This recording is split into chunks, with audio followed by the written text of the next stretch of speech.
Assalamualaikum teman-teman. Berjumpa lagi dengan Bunda di pembelajaran pendidikan agama Islam. Di pertemuan kemarin kita sudah mempelajari 2 kisah keteladanan Nabi. Nabi apa saja teman-teman? Ada yang masih ingat?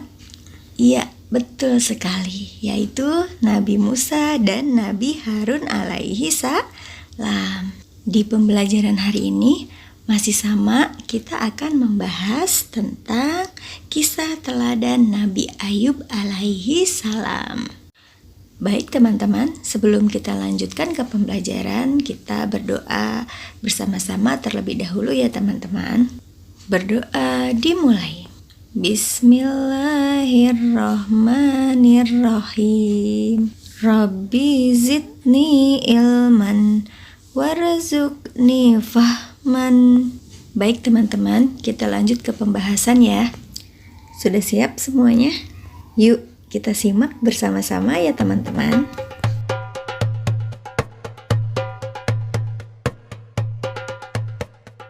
Nabi Ayub alaihi salam adalah cucu dari Nabi Ishak bin Ibrahim alaihi salam.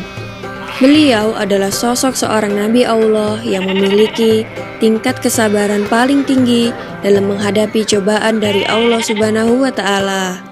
Nabi Ayub alaihi salam adalah orang yang kaya raya. Hartanya melimpah ruah dan ternaknya sangat banyak. Ia hidup makmur dan sejahtera. Hidup Nabi Ayub dipenuhi kesenangan, namun beliau tetap tekun untuk beribadah. Beliau juga gemar berbuat kebaikan dan suka berbagi kepada siapapun. Semua orang memuji kebaikan, ketulusan, dan keikhlasan Nabi Ayub dalam berbuat kebaikan. Bahkan para malaikat pun juga memuji beliau. Hal ini membuat iblis merasa iri dan dengki. Ia tidak suka ada manusia yang begitu solehnya. Iblis pun berniat membuat Nabi Ayub menjadi sesat. Iblis lalu mencoba sendiri menggoda Nabi Ayub agar ia tersesat dan tak mau bersyukur kepada Allah. Namun ternyata iblis gagal. Iblis pun tidak menyerah. Ia dan para pembantunya kemudian mulai menyerbu keimanan Nabi Ayub. Mula-mula mereka membunuh semua ternak. Kemudian mereka merusak kebun Nabi Ayub dan juga membakar semua harta kekayaan beliau.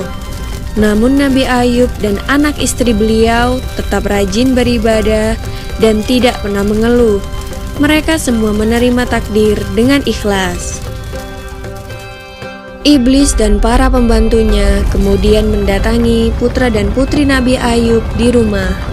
Mereka menggoyang-goyang tiang rumah sehingga roboh dan semua anak Nabi Ayub meninggal dunia.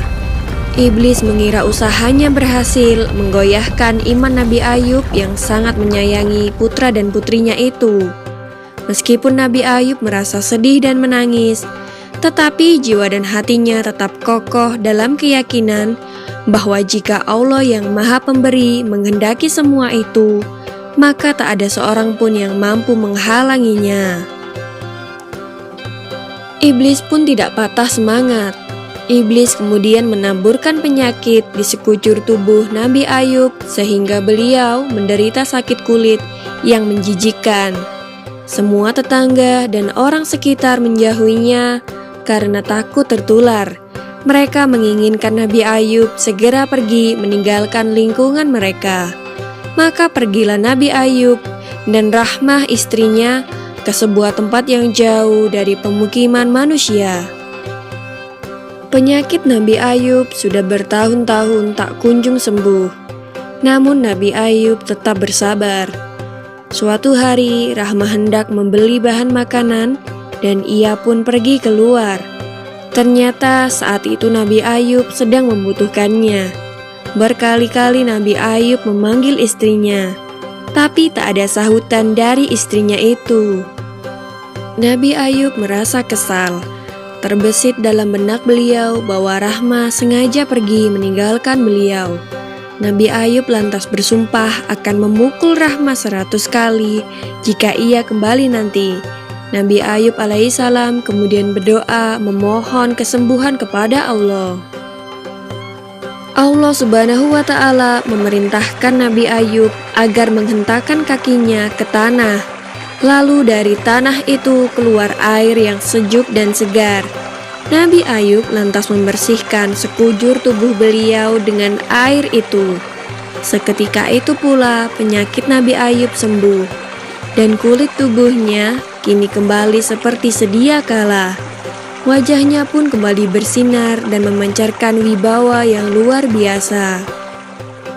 Rahmah akhirnya pulang, dan betapa terkejutnya ia ketika melihat suaminya sudah sembuh. Dan ia juga meminta maaf karena telah hampir kehilangan kesabaran dalam merawat Nabi Ayub yang sakit. Nabi Ayub pun memaafkannya dan bercerita bahwa ia telah terlanjur bersumpah untuk memukul Rahmah sebanyak 100 kali. Beliau sangat bingung karena dalam benaknya beliau tidak tega untuk menyakiti istrinya yang sangat setia itu. Akhirnya turunlah perintah Allah agar Nabi Ayub mengambil 100 helai rumput, mengikatnya lalu memukulkannya 1 kali ke tubuh Rahmah dengan pelan. Nabi Ayub pun melaksanakan perintah Allah itu untuk memenuhi sumpah beliau. Rahmah sama sekali tidak merasa sakit dengan pukulan 100 helai rumput itu. Nabi Ayub alaihissalam kini telah sembuh seperti sedia kala.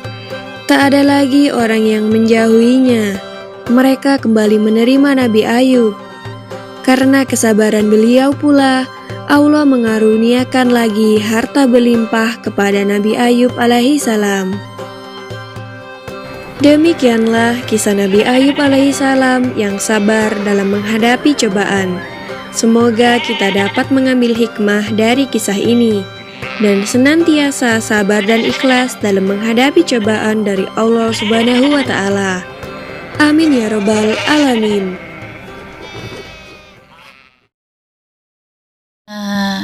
Itulah kisah keteladanan Nabi Ayub alaihissalam, teman-teman. Semoga kita dapat menerapkan perilaku dan sifat Nabi Ayub yang selalu tabah dan tawakal dalam menghadapi cobaan, serta dermawan dan tidak sombong. Sekarang kita lanjut ke tugas ya teman-teman. Tugasnya yaitu yang pertama menyebutkan cobaan apa saja yang diberikan kepada Nabi Ayub alaihissalam. Yang kedua, apa hikmah yang dapat Ananda ambil dari kisah keteladanan Nabi Ayub alaihissalam? Tugasnya dikirim berbentuk video ya teman-teman. Selamat mengerjakan. Wassalamualaikum warahmatullahi wabarakatuh.